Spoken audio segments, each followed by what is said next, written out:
Hey there, it's Olivia Savannah here from Olivia's Catastrophe, and today I'm here to film one of the best videos to film all year, and that is my favourite books of 2024. These are books that I read, that I loved, that I couldn't recommend more. I've got 15 books here to show you. I'm going to give you them in no particular order. The only order that matters is that I'm saving the best book that I read of the year for last. Everything else is all on equal standing, so stick around if you want to see the very favourite book I have to recommend you of the year. I will have content warnings for all of the books that I mentioned down below, so if you're interested in any of them and you need those, do feel free to check them out. But we have got 15 books to talk about today, so let's get right down to business.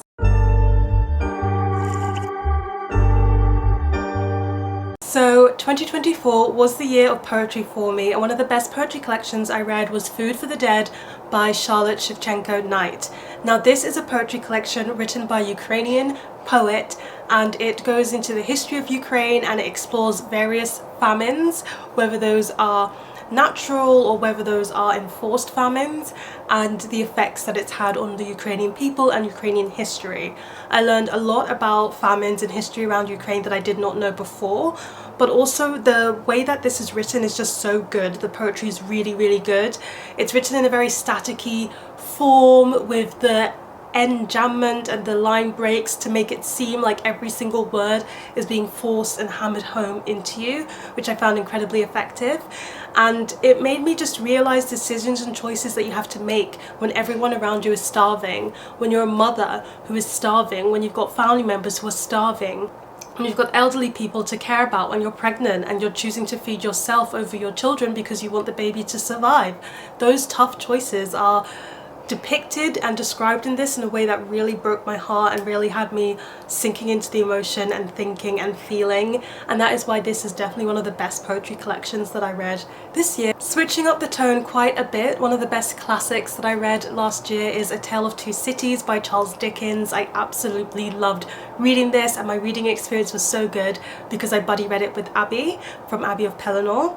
Now, A Tale of Two Cities is exactly what the title says. It's about Paris and it's about London, and you're following a prisoner who has been freed from prison, but he's really mentally struggling with the concept of being outside of prison, and the only person that seems to bring him back to himself is his daughter. So they have quite a close daughter-father relationship, and as she grows older and falls in love, a lot more comes into play which has to deal with the Revolution of France.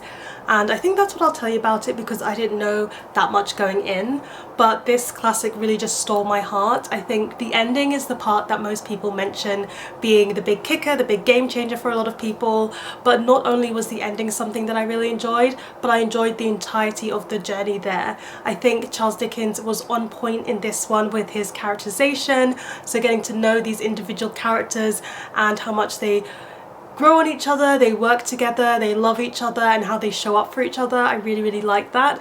But also, I just don't think I've read a classic that's really focused on mental health and the way that trauma can impact your mental health as much as A Tale of Two Cities has done in quite a while. So for me, this felt refreshing. It felt almost contemporary in the way that it was looking at its themes.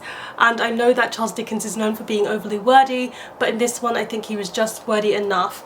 There's a lot of talk about poverty, about classism, about money, and I think he hits it on the nail here again. He's very good at talking about the class divides and how difficult they can be and how toxic they are and how they're such a bad thing. So I enjoyed getting to read this one as well. In terms of literary fiction, the best literary fiction book, one of the best ones that I read last year, was Fire Rush by Jacqueline Crooks. Now, people told me to listen to the audiobook, so I did, and I do recommend it. This is the experience that you want when you read this book. It's set in Bristol, I think it's around the 1980s, so a little bit historical but not too far back, and you're following this young black woman who's got Jamaican heritage, and she is just trying to live her life. She likes music, she likes dancing, and she's just trying to get by and do what she loves, create music, rap on the beat, and live her best life. But Bristol is becoming a bit of an over-policed area, and violence is turning her city into something unrecognizable, and it's particularly racial profiling and targeting black communities that have always been safe and happy just the way that they are.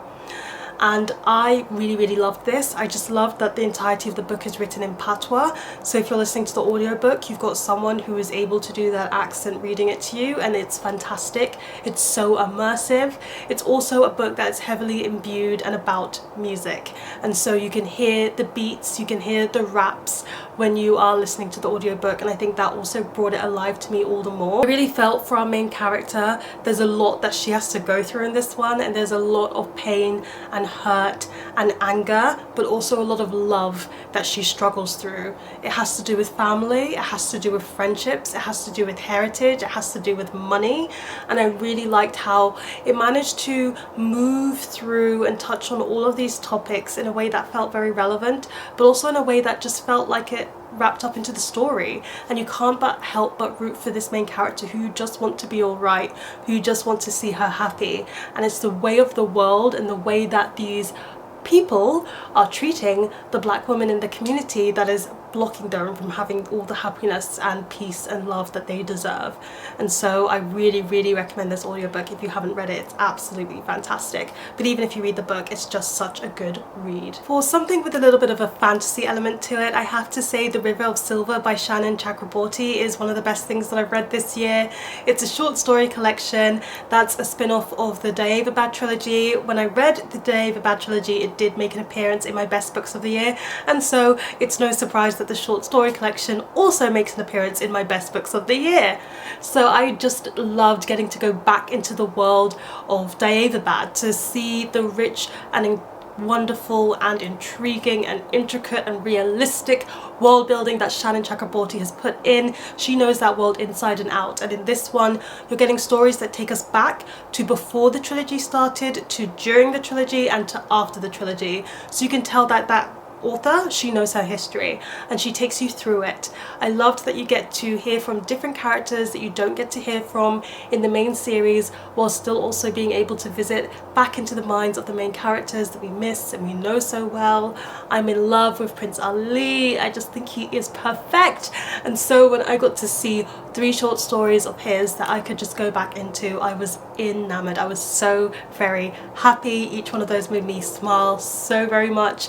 There's also some side characters that I was just so happy to get to see again. I don't want to give anything away, so I just want you to experience it for yourself. But if you do read this, I do want you to know that some of them read like deleted scenes, but when you fangirl as much as I have about this series, you will take those deleted scenes and you will be happy. But some of them also do feel like complete short stories, some of them feel like epilogues, and it's such a good time. It's a gift to the fangirl, this collection. So if you enjoy that trilogy, then I do urge you to pick it up. I want to mention Forest of Noise by Mosab Abu Toha. This is the best poetry collection I read last year. It's my absolute favourite. It's by a Palestinian poet, and it's just really powerful and very effective.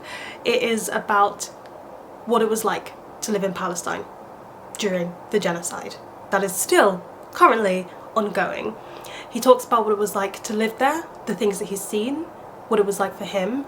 He is someone who also had a library there that was blown up, and then he had to flee with his family. He talks about that experience, what it's like to have to flee, to have to leave behind somewhere that you don't want to for your own safety, and what that displacement feels like. I don't actually have words for this poetry collection. It was one of the few things that I couldn't rate, but it is definitely one of the best poetry collections I've read because it is a living poetry collection. I've said this before, it's when you're reading a poetry collection and you're reading the poems and you're knowing that somebody is living that exact poem right now. It's painful, it's hurtful, and that is somebody's life. You just can't move past that fact. And so reading that poetry collection, it struck me in so many ways that I don't think a poetry collection has ever been able to. I know Audre Lorde wrote the words poetry is not a luxury, and I know what that means, and I felt what that means, and I felt it in an entirely different way while reading this poetry collection. It's a very important and powerful collection. I'm going to switch it up to something a bit more light-hearted now, so I'm going to recommend my favourite middle grade that I read last year, the best middle grade that I've read, the only one to make on my favourites list, and that is Me, My Dad and the End of the Rainbow by Benjamin Dean. This is a joyful, queer, middle grade novel about a young boy and his dad. And his dad comes out as gay, and this young boy doesn't quite understand what that means, but he really wants to understand it. When he finds a pamphlet in his dad's car, which is an advertisement to go to Pride, and he thinks maybe if I can make my way there, I might be able to understand what this whole gay thing is about. Because for him, so much is changing. His parents have now divorced and split up. They're always fighting and arguing, even though they clearly both love him and he doesn't understand what's happening.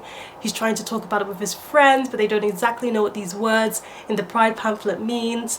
And I just really loved this middle grade novel. It's so easy for children to understand.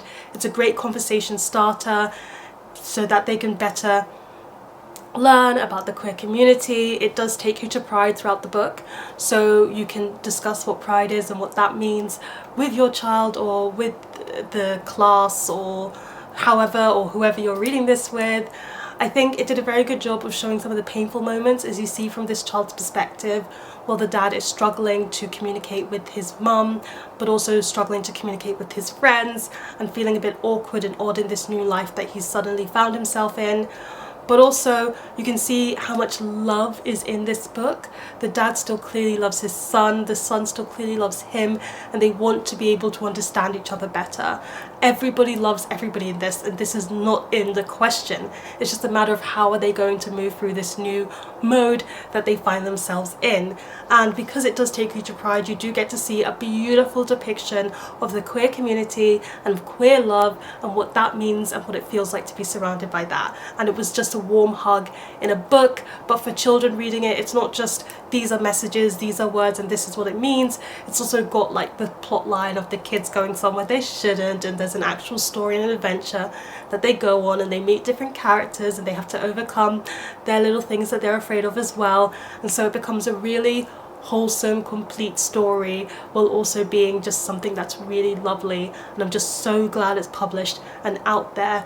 Oh my goodness, is middle grade really serving us some very good books lately. Another literary fiction book that totally surprised me and I loved it so much was Mr. Loverman by Bernardine Evaristo.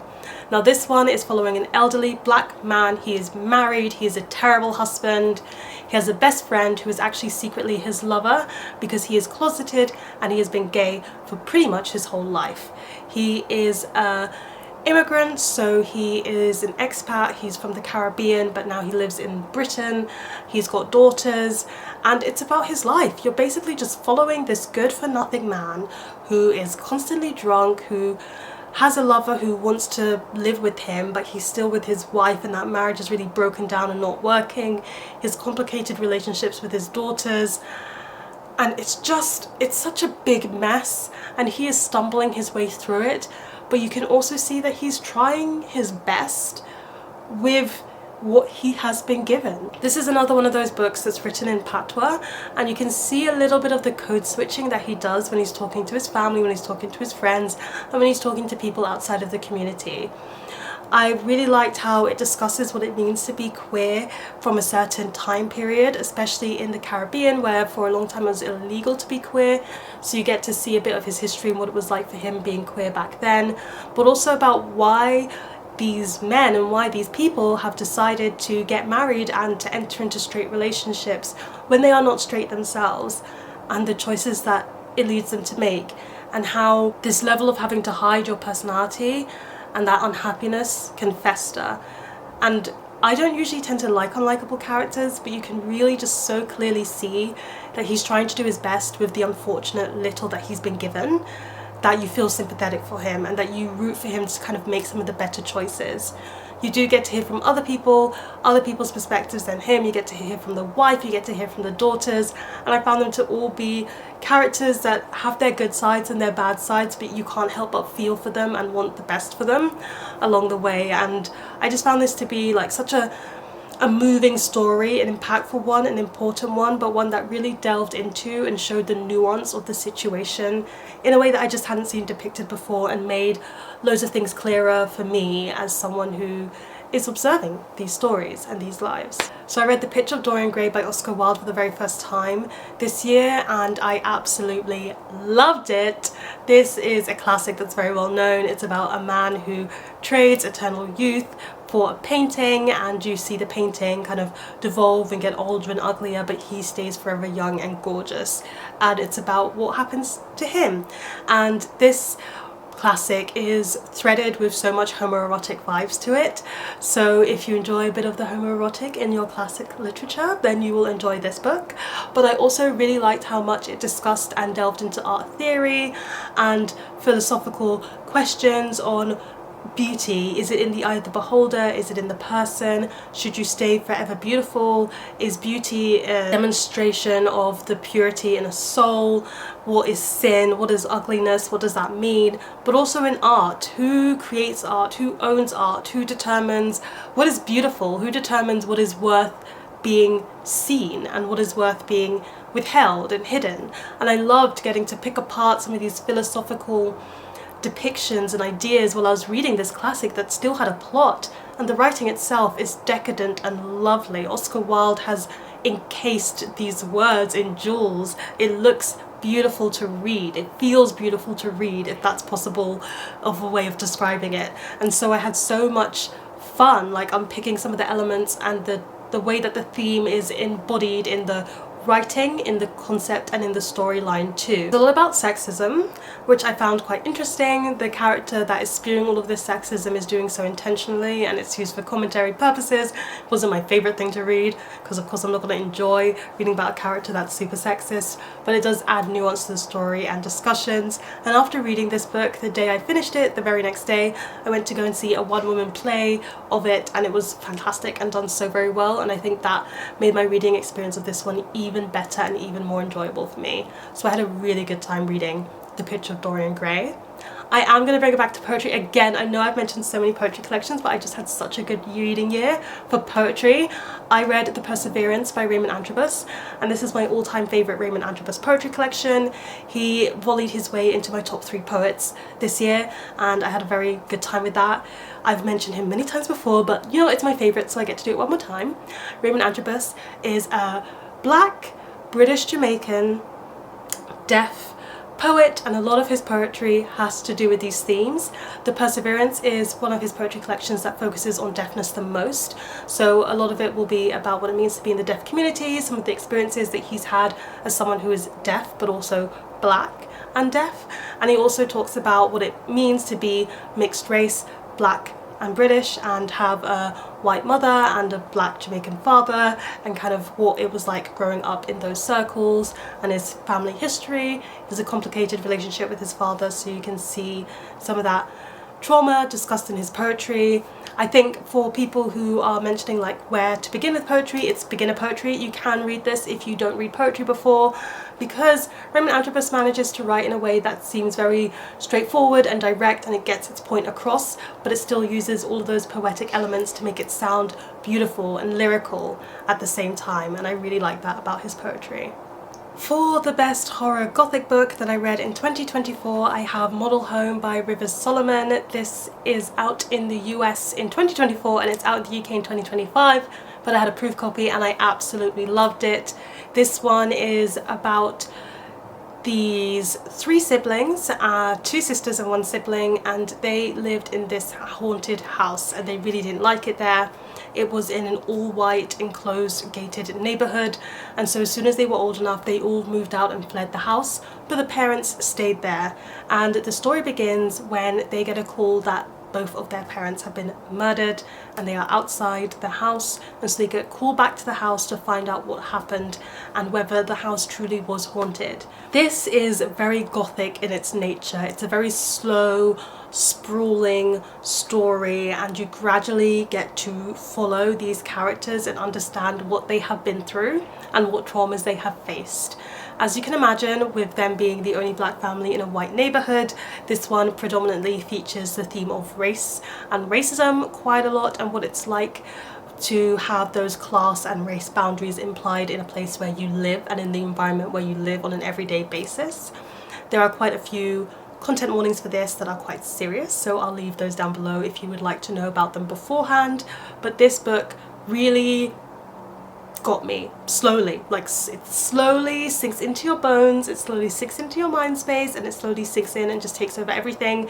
And then you get to the end and you're like, oh my goodness me, what did I just read? That's how I felt when I finished reading this book. And Rivers Solomon knows how to write them very well. Rivers themselves is a black, fat, trans, non-binary author, and our main character in this is also all of those things and also disabled with chronic pain, and they are really struggling, and you gradually understand the weight that this character is carrying on their shoulders and why they are struggling so much emotionally. They're also a parent, and as you gradually start to understand why they are struggling, you can't help but feel more and more sympathy for them, as much as you are frustrated with them for their lack of parenting skills as well. A lot of this has to do with the haunted house element, and the haunted house is quite metaphorical at times, quite literal in some others, so you get to enjoy that aspect to it, and whether you want to believe in the hauntings or not, or what it means to be haunted. And a lot of this, the big question of this, I would say, is what haunts us, and what is a haunting, and what effect does that haunting have on your life once the haunting is done. That's all I'll say. And I think it was spectacular, and I think it was a jolly good book, and I'm so excited for more people to read it and just to hear more thoughts on it, because it was really emotionally impactful to me, and I would love for other people to read it. Another thing that I really loved about this book, before I move on, is that it did follow 3 siblings, and I really loved the 3 sibling dynamic. As someone who has 3 of my own siblings, I like seeing the ways in which you love them, and you will always love them, and you will always argue with these people, and you will always support them through everything, even though you feel competitive and compare yourself to them quite a lot. It showed that duality of what it means to be a sibling so very well. We're getting to the best non-fiction that I read in 2024. So I read a lot of non-fiction in 2023 and less so last year, but I did read one that I would just make it required reading. I think it was that good, I think it was that important, I think it was that well written, and that is What White People Can Do Next by Emma Dabiri. This is a short non-fiction where anybody can read it. It's very accessible, and it's about why racism impacts everyone. Why does racism impact everyone? And there's quite a lot of anti-racist books around, but I think this is the one you need to be reading. It is not only focused on the US experience of racism, which is definitely a big deal and a very important thing, but this one takes a bit more of a holistic worldwide approach, and it tackles not only why you should care about racism, but why it impacts you as someone who is not black, but also how it impacts people who are black, like me, and also just what you can do, what language you can use, what simple choices you can make, what simple things that you can do that don't seem to be breaking the bank, don't seem to be overwhelming or like a big activism thing to do, but are actually things that are going to make a difference in the long run and in the long term, and will actually, if we all did these, really change people's perceptions of what race is and how it impacts people.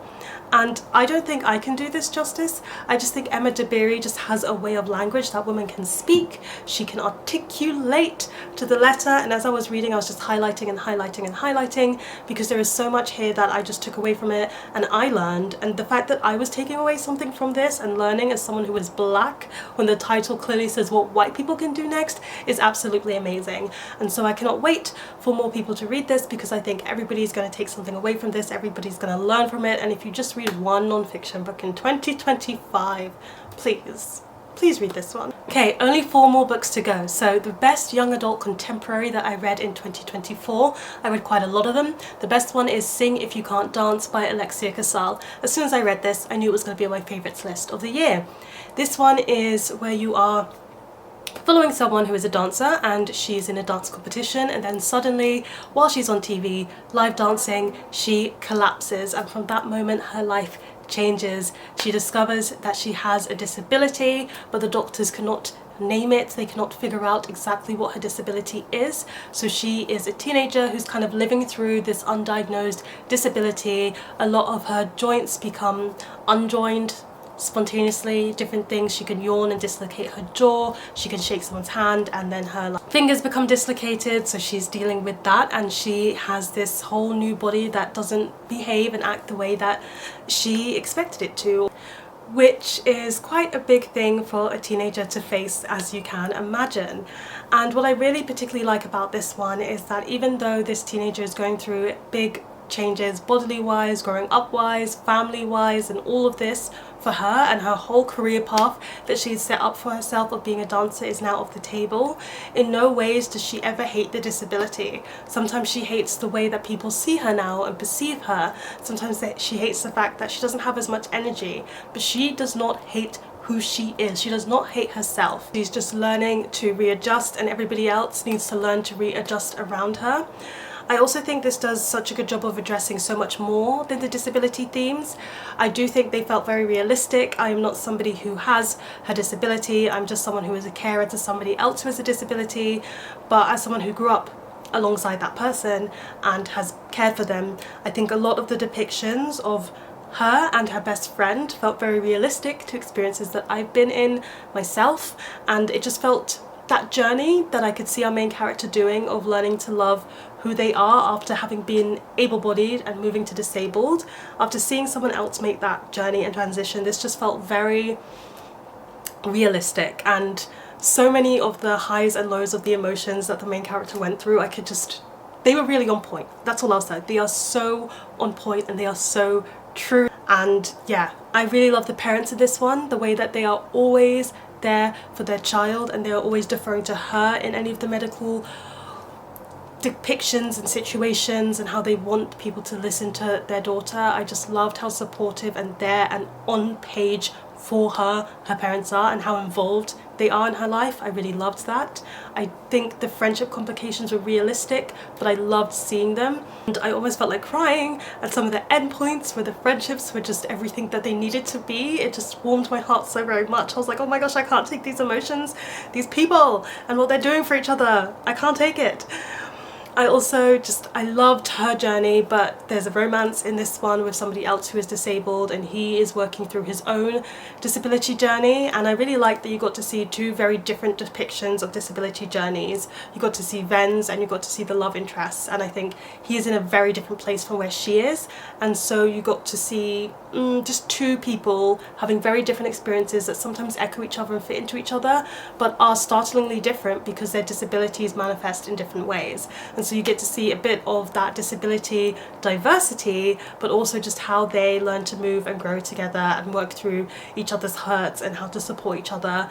Their romance was really, really lovely. I really shipped it. I just was standing their romance so very much, and that made me very happy to see. The best sci-fi book that I read last year was The First 15 Lives of Harry August by Claire North. This is something that's been on my shelves for ages. I finally read it, and wow, look at it. It's in the best books that I read this year list, and it's quite high up there. I really, really enjoyed it. It's about this man who is called Harry August, and he lives in a time loop.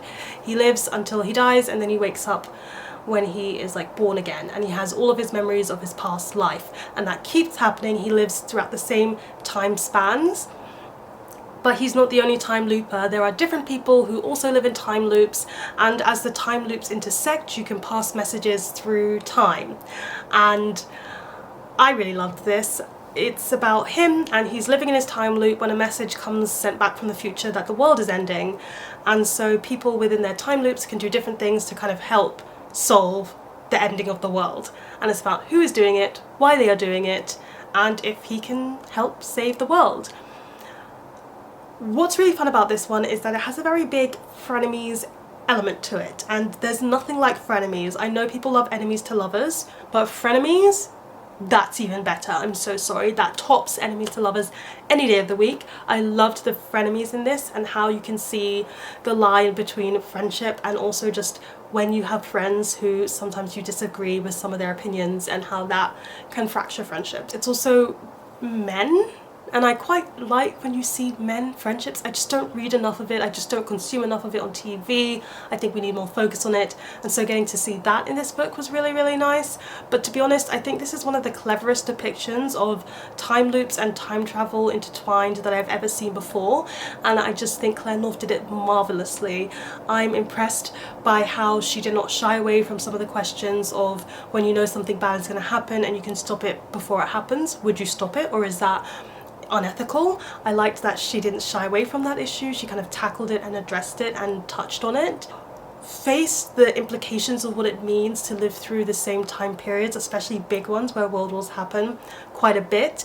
And because his time loop starts before World War II, this does have historical elements to it as a novel as well. So it's like time travel, it's sci-fi, it's historical, but it's got a really good plot to it, and it's got amazing characterization. The pool of characters that it draws from is quite large, but you do get to know all the key people and all the key players very, very well.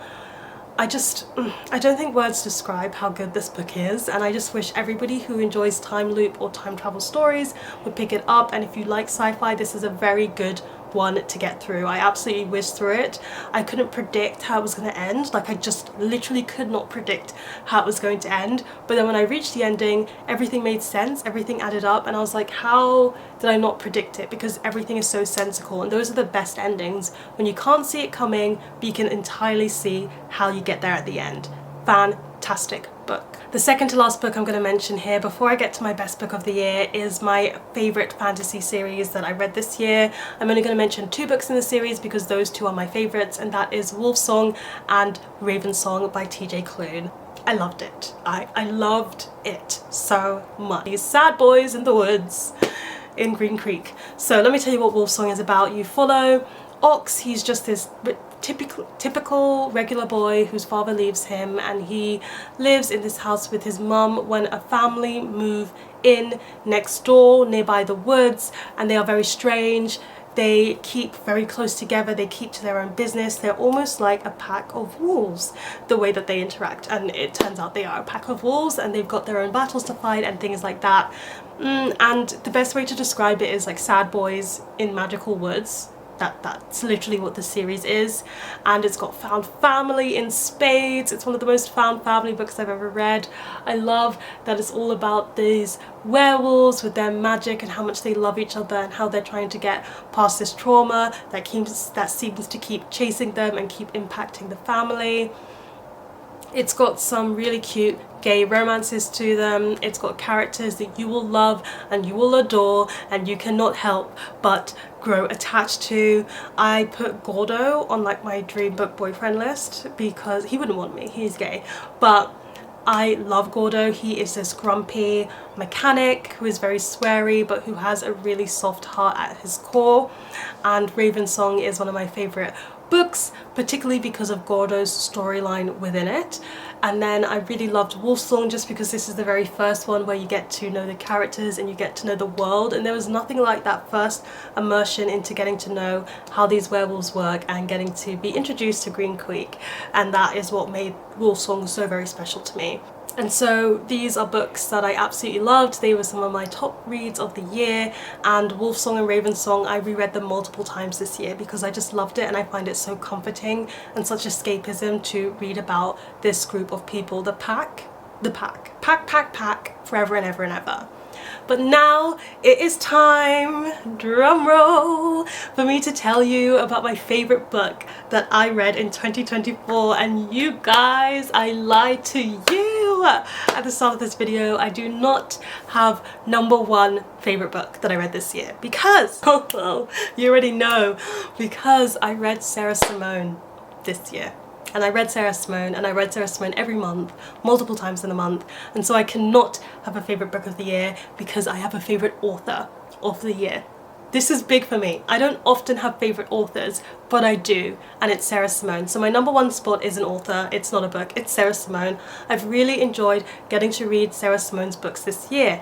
In nearly all of my wrap-ups that I've posted this year, you will be able to see me review at least one Sarah Simone book. And if I did not mention a Sarah Simone book, it's because I reread a Sarah Simone book in that month. I have a video where I tell you about where you should start with Sarah Simone's books if you want to get into them. To give you a bit of an idea of what Sarah Simone writes is she writes very steamy, dark romance books with lots and lots of angst in them. If you read a Sarah Simone, you'll probably come across angst, you will probably come across polyamory, you'll probably come across the steamiest steamy scenes to ever steam.